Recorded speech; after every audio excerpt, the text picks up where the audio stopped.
மறுமலர்ச்சி திராவிட முன்னேற்றக் கழகத்தின் 31வது பொதுக்குழு நாளை தந்தை பெரியாரை வழங்கிய ஈரோடு மாநகரில் நடைபெற இருக்கிறது. அந்த பொதுக்குழு சிறந்த முடிவுகளை தீர்மானங்களாக அறிவிக்கும். நீங்க ஏதாவது கேளுங்க, நான் சொல்றேன். இந்த முறை கூடுதலான சீட்டுகள் கேட்பதற்கான தீர்மானங்கள் எதுவும் நிறைவேற்றப்படுமா? நாளை தீர்மானங்களை பார்த்த பிறகு நீங்க தெரிஞ்சுக்கிடுவீங்க.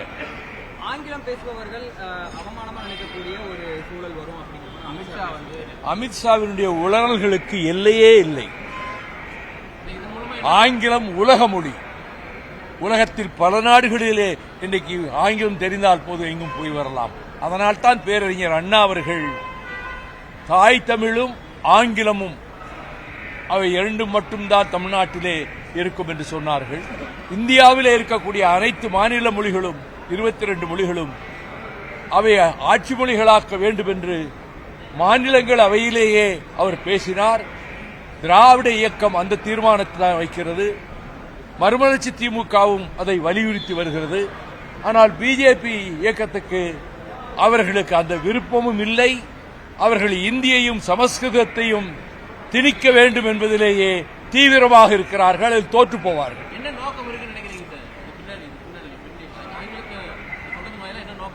அவங்க இந்துத்துவ சக்திகள், அவர்கள் சனாதன சக்திகளாக விஸ்வ இந்து பரிஷத்தும் அதைப் போல பாரதிய ஜனதாவும் RSSம் அவர்கள் சேர்ந்து பிரயாக் நகர் அலகாபாத்திலே கடந்த ஆண்டு ஒரு கூட்டத்தை போட்டு தீர்மானம் நிறைவேற்றியதில் அதிலேயே அவர்கள் சொல்லுகிறார்கள், இந்தியா என்று இனிமேல் அழைக்கக்கூடாது, பாரத் என்றுதான் அழைக்க வேண்டும், தலைநகரை டெல்லியிலிருந்து வாரணாசிக்கு மாற்ற வேண்டும், கிறிஸ்தவர்களுக்கும் முஸ்லிம்களுக்கும் ஓட்டுரிமை கொடுக்கக்கூடாது, இந்தியும் சமஸ்கிருதமும் மட்டும்தான் இந்தியா பூராவிலும் பரப்பப்பட வேண்டும். இப்படி 32 பக்கத்தில் ஒரு பிரகடனம் வெளியிட்டார்கள்.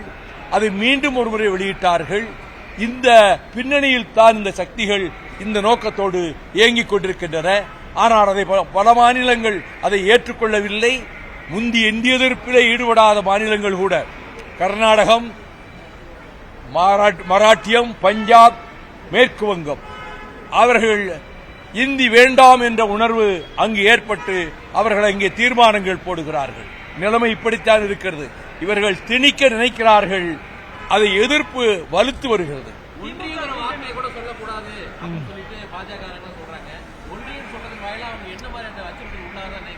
அவங்க சொல்றதுக்கெல்லாம் நம்ம பதில் சொல்லிட்டு இருக்க முடியுமா? அவங்க ஒவ்வொரு நாளும் ஒரு கருத்தை சொல்லுவாங்க. அதுக்கெல்லாம் சொல்ல முடியுமா? ஒன்றியம்ங்கிறது யூனியன், அதுக்காக ஒன்றியம் சொல்றாங்க. அவன் சொன்னா சொல்லிட்டு இருக்கட்டும். அவங்களுக்குள்ள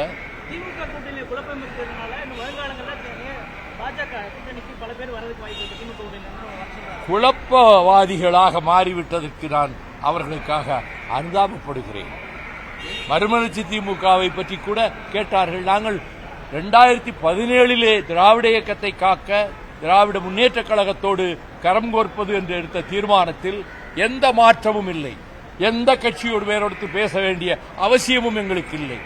அப்படி ரகசியமாக பேசுகிற பழக்கமும் எங்களுக்கு இல்லை.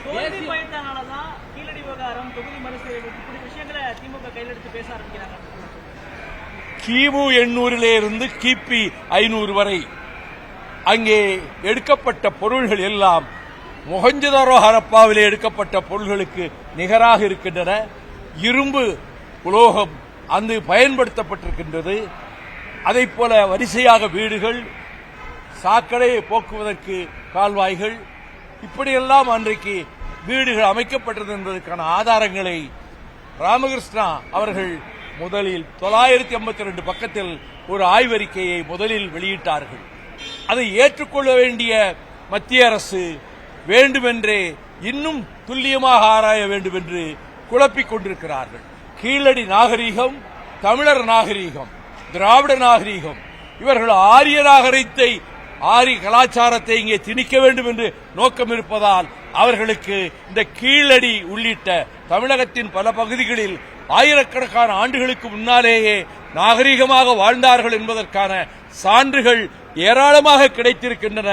அதை தாங்கிக் கொள்ள முடியவில்லை. அவர்கள் நோக்கத்துக்கு அது பயன்படாது, எதிராக போய்விடும் என்பதனால் பாரதிய ஜனதா கூட்டம் இப்படி இதை பற்றி எல்லாம் அவர்கள் உடனடியாக ஏற்றுக்கொண்டு மத்திய அரசு அதற்கு பதிலாக இன்னும் நம்பகத்தன்மை வாய்ந்த கருத்து ஆய்வுகள் மேற்கொள்ளப்பட வேண்டும் என்று அவர்கள் சொல்லி வருகிறார்கள். என்ஐஏ ரைடு வந்து சமீபத்தில் நடந்தது.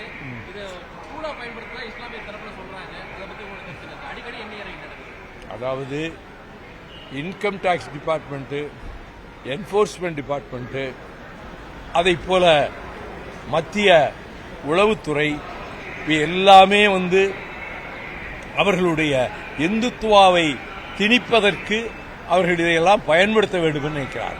அரசாங்க பாடி எப்படி பயன்படுத்த முடியும்? சுதந்திர நாடு, ஜனநாயக நாட்டில் இந்த மாதிரி உள்ள அதிர்ச்சிக்குள்ளார போக நீங்க பாக்குறீங்க. அதனாலதான் அவங்க மேல எதிர்ப்பு வலுக்குது. எடப்பாடி பற்றி அமைச்சர் டிஆர்பி ராஜா ஒரு கேலி சித்திரம் வரைஞ்சிருக்கிறாரு. அது நீங்க சம்பந்தமா இன்னைக்கு அதிமுக பல பேர் இன்னைக்கு வந்து புகார் கொடுத்துருக்காங்க.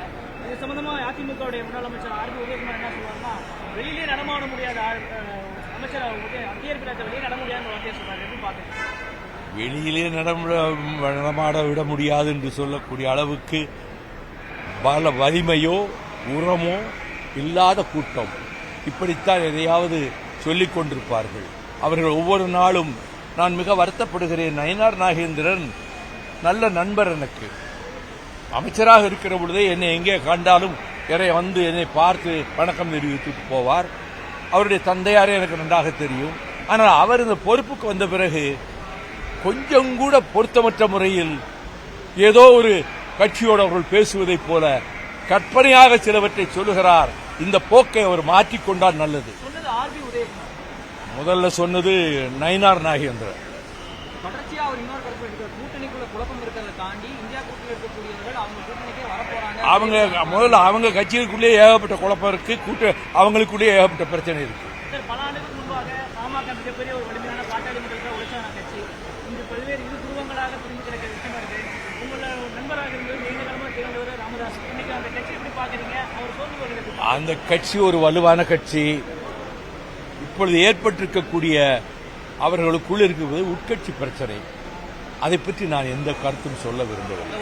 பாஜக தலையீடு இருக்குது அப்படின்றது ஆடிட்டர் போய் பேசுறாங்க. எப்படி பாக்குறீங்க? பாஜக எப்படியாவது அவங்க யாரை வளைக்க முடியும்னு பாக்குறாங்க. அதில் போய் பார்த்து பேசுறாங்க, அவ்வளவுதான். அது அவரு டாக்டர் ராமதாஸ் தன்னுடைய கருத்தை சொல்லிட்டாரு, அன்புமணி அவர் கருத்தை சொல்லிட்டாரு. நம்ம இதுல வந்து வேற பொது கருத்து சொல்ல வேண்டிய அவசியம் இல்லை. மாநில கட்சி தன்னுடைய பலத்தை வலுவிழக்கிறதா பாக்குறாங்க. வலு விளக்குறதா இல்லையா, அவங்களுக்குள்ள ஒரு கருத்து வேறுபாடு ஏற்பட்டு தந்தைக்கும் மகனுக்கும். அதனால அது ரெண்டு அணி மாதிரி தெரியுது. காலப்போக்கிலே அவர்கள் அதெல்லாம் மாற்றிக்கொண்டு கருத்து வேறுபாடுகளை மறந்து ஒன்றாவதற்கும் வாய்ப்பு இருக்கிறது. சமூக நீதி பேசக்கூடிய பாமக திமுக வரணும் எதிர்பார்க்கிறீங்க? இதை கூட்டணி பற்றி இந்த மாதிரியான கேள்விகளுக்கெல்லாம் திமுக தலைமைதான் பதில் சொல்லும்.